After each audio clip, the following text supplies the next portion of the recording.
el descenso de los precios de la energía con su consiguiente impacto en la inflación y los tipos de interés, una política fiscal más expansiva de lo esperado o la fortaleza en las exportaciones de servicios. Estos y otros factores apoyan la subida en las estimaciones de crecimiento de la economía española en 2024 que ha anunciado el Servicio de Estudios de BBVA.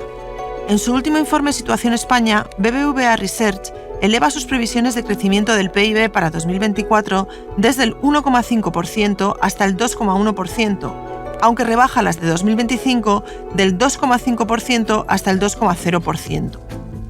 En este podcast, Rafael Domenech, responsable de análisis económico de BBVA Research, nos explica con detalle los factores que sostienen estas estimaciones.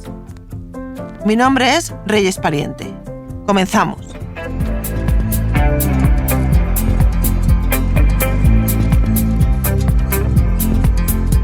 Blink, los podcasts de BBVA.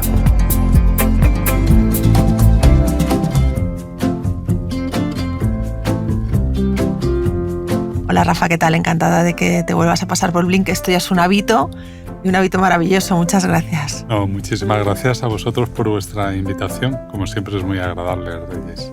Vamos a poner un poquito en contexto cómo está la economía española.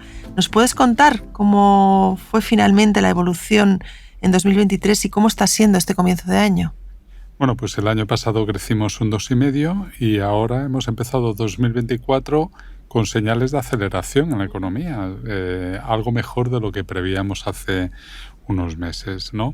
Lo vemos en datos, por ejemplo, de empleo, en la afiliación a la seguridad social, que muestra una aceleración progresiva desde el verano pasado. Lo estamos también viendo con nuestros datos en tiempo real del consumo privado, ¿no? Tanto el que hacen los españoles en España como el que hacen los extranjeros que nos visitan, y todo esto lo podemos seguir con los datos de nuestros terminales de punto de venta, ¿no?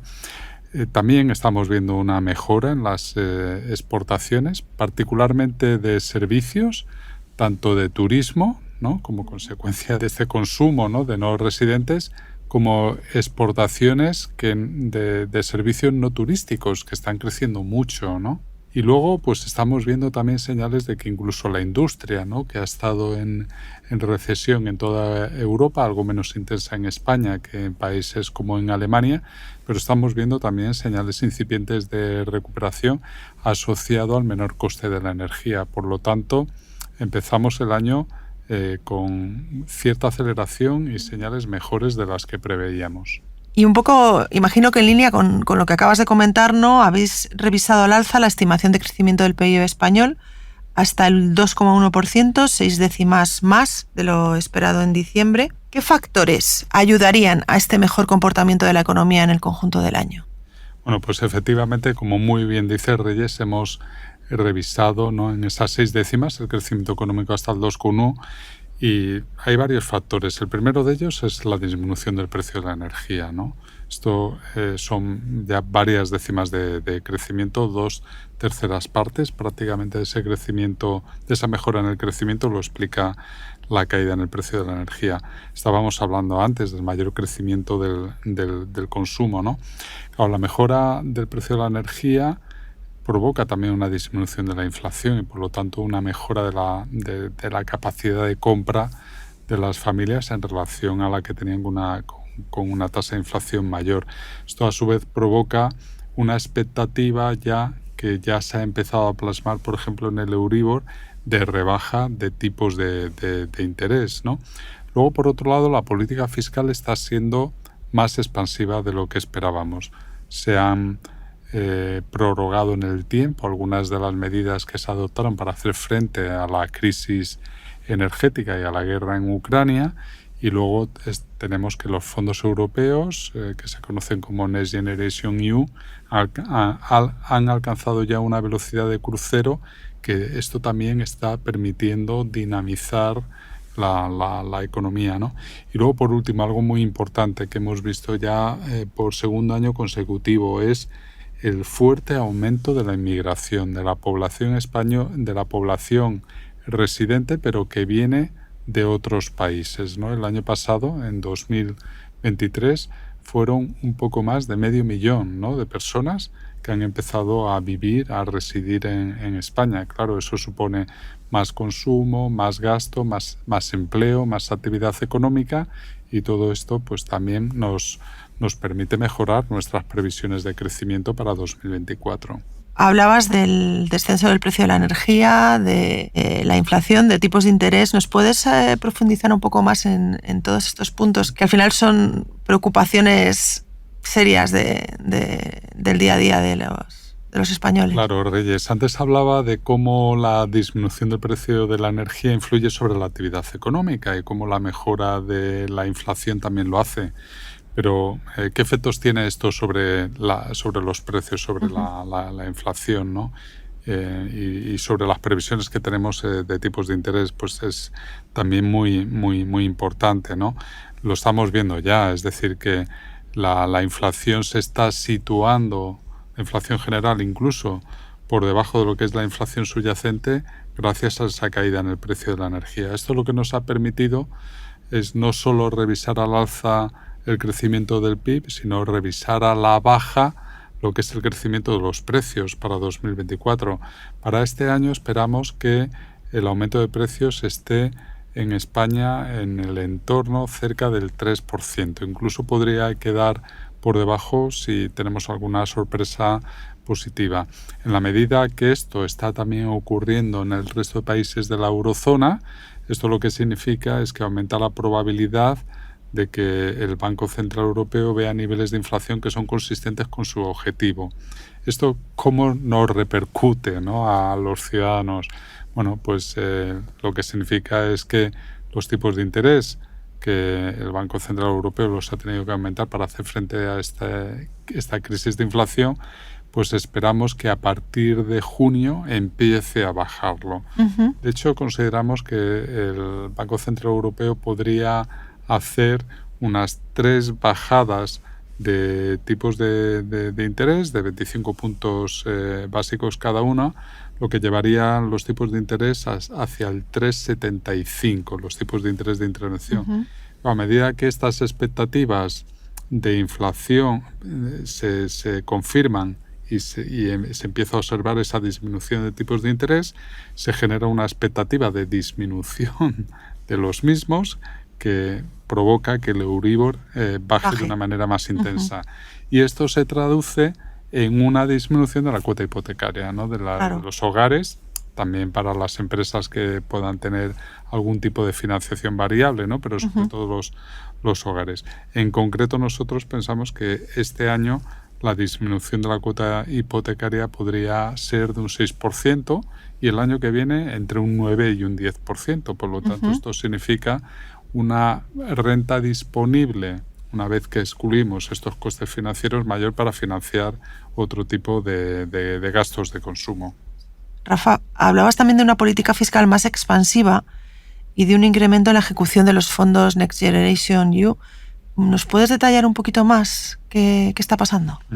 Bueno, pues para 2024 se han anunciado una serie de medidas fiscales, ¿no?, como por ejemplo que se prorrogan los subsidios al uso del transporte público, se han incrementado las pensiones contributivas en casi un 4%, también las mínimas y el ingreso mínimo vital en casi un 7%, ¿no? Junto a esto, lo que tenemos es, como comentaba antes, ¿no?, que ya todo lo que es, por un lado, licitaciones y ayudas públicas ligadas a los fondos europeos han cogido ya una velocidad de crucero. De hecho, nosotros estimamos que hasta inicios de este año se han dispuesto ya, han llegado a la economía real del orden de 33.500 millones. Esto es aproximadamente un 2% de nuestro Producto Interior Bruto, ¿no? Si se mantiene la ejecución a este ritmo, pues eso significaría que podríamos utilizar todos los fondos aprobados, gastarlos a lo largo del 2025-2026, ¿no? Por lo tanto, todo esto también ayuda mucho a dinamizar, ¿no?, la actividad económica y la creación de empleo. Un tema que me ha llamado la atención, que has comentado antes, es la aceleración de las exportaciones de servicios, no de bienes, ¿no?, que además va unido a un cambio de hábitos. ¿Qué nos puedes contar acerca de esto? Bueno, pues efectivamente yo creo que esta ha sido una de las grandes noticias de la recuperación post-pandemia, ha sido cómo las empresas españolas han ido ganando cuota en el comercio internacional, pero en este caso de servicios, no tanto de bienes, ¿no? Servicios que damos a otras empresas en el resto del mundo, servicios de consultoría, servicios de tecnología, de información, de comunicaciones, que son muy importantes, ¿no? Estamos hablando ya de un volumen de exportaciones que casi alcanza el 7%, junto con el turismo, pues ha sido uno de los grandes dinamizadores de la recuperación de las exportaciones españolas, ¿no? Y esto forma parte de una tendencia que hemos visto no solo en España, sino también en otros países, de cómo han cambiado a raíz de la pandemia los hábitos de consumo. En general observamos que gastamos menos en bienes, sobre todo lo que más ha caído es consumo de bienes textiles, ¿no? También en alimentación, y gastamos más en servicios, ¿no? En restauración, hostelería, actividades de servicios, ¿no? que forman parte de bienes de consumo, ¿no? Y bueno, pues esto significa que se ha producido ahí un cambio muy interesante en sus patrones de consumo, ¿no? ¿Y qué nos puedes contar del mercado laboral? Porque mencionabas la inmigración como un factor que explica en parte el vigor en la creación de empleo y de consumo privado, pero ¿cómo ves esto a futuro? Bueno, pues es así, Reyes, porque ya en anteriores podcasts hemos hablado de las dificultades que tenían muchas empresas en muchos sectores, ¿no? Aproximadamente más de un 40% de las empresas dicen que uno de los factores que limita su crecimiento es disponer de la mano de obra necesaria para seguir aumentando la producción, ¿no? Entonces la inmigración, ¿no? El hecho de que lleguen trabajadores de otros países que ocupen estas vacantes, ¿no? Pues ayuda, ¿no? a que estas restricciones pues sean más benignas para las empresas, ¿no? Es un factor de crecimiento muy, muy importante, ¿no? Por el contrario, mientras el empleo aumenta y lo hace a ritmos mayores que el Producto Interior Bruto, lo que estamos viendo es, sin embargo, un deterioro de la productividad, ¿no? A mí esto me gusta explicarlo como si tuviéramos un avión en el que tenemos dos motores, ¿no? Uno está funcionando muy bien, que es el empleo, la inmigración, este crecimiento así de tipo extensivo, pero nos falla el otro, que es el del crecimiento de la productividad. Lo que nos gustaría también es que todo este crecimiento que siga siendo extensivo, pero que también sea intensivo, ¿no? Es decir, que las personas que ya tenemos ocupadas sean cada vez más productivas, ¿no? Bueno, hasta ahora no lo estamos viendo, y en general se observa o bien un escaso crecimiento de la productividad en términos de Producto Interior Bruto por hora trabajada, o incluso una caída de la productividad en términos de Producto Interior Bruto por persona ocupada.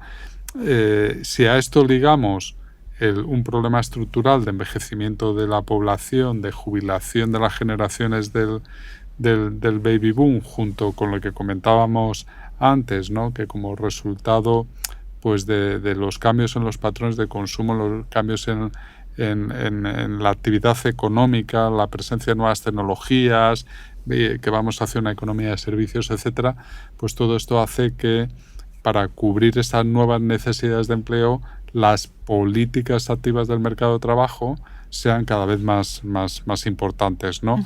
¿Cómo preparamos a las personas que forman parte de la población activa, que no están ocupadas, para que puedan ocupar los puestos de trabajo vacantes que requiere nuestro tejido productivo, que requieren las nuevas tecnologías? Pues, Rafa, vamos terminando ya. De cara a 2025 habéis recortado las estimaciones de crecimiento del PIB español desde el 2,5% al 2,0%. ¿Qué hay detrás de este recorte? Bueno, pues en primer lugar, la ralentización del crecimiento en Europa, ¿no? Afortunadamente Europa no ha terminado de entrar en recesión, ¿no? Que era uno de los riesgos que ya hemos comentado en el pasado, pero esa situación de estancamiento se ha prolongado en el tiempo y por lo tanto la recuperación está siendo menos intensa en estos momentos. Lo va a ser en 2024 y seguramente en 2025, ¿no? Por razones ya en algún caso de tipo estructural, ¿no? Luego, segundo, muy importante, se han aprobado nuevas reglas fiscales en Europa que van a obligar a que países como España, pero también otros países europeos, tengan que hacer un esfuerzo sostenido y mantenido en el tiempo de consolidación de las cuentas públicas. Esto lo que significa es que la política fiscal, que durante todos estos años ha estado siendo expansiva, ahora, a partir del 2025, va a ser restrictiva, va a lastrar el crecimiento económico, ¿no?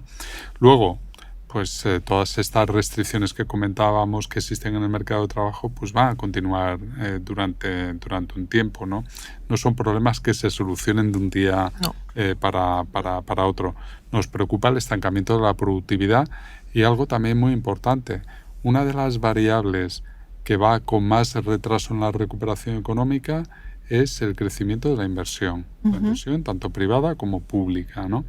Y esto es muy importante, está ligado a este fenómeno de la productividad, de bajo crecimiento de la productividad, pero también puede suponer un menor crecimiento potencial de cara al futuro. Y luego, para acabar, pues que se mantienen muchas incertidumbres de política en general, de geopolítica a nivel internacional. La guerra de Ucrania sigue ahí, el conflicto en Oriente Próximo, los ataques en el Mar Rojo. Tenemos muchas elecciones previstas para este año y también las de política interna. Todo esto pues lastra el crecimiento, porque de hecho es uno de los factores que más preocupan a las empresas, ¿no? En su toma de decisión, tanto para invertir como para crear empleo. Pues de todo ello seguiremos hablando en próximos trimestres. Sin duda. Rafa Domènech, muchísimas gracias por acompañarnos un día más aquí. Muchísimas gracias a ti, Reyes. Ha sido un placer. Lo dejamos aquí por hoy. Si te ha gustado este capítulo, te animamos a suscribirte y recomendar Blink en tu plataforma de podcast preferida, en redes sociales y, como no, a tus amigos. La semana que viene volvemos con más temas de actualidad relacionados con la economía, el mundo digital y la sostenibilidad. ¡Te esperamos!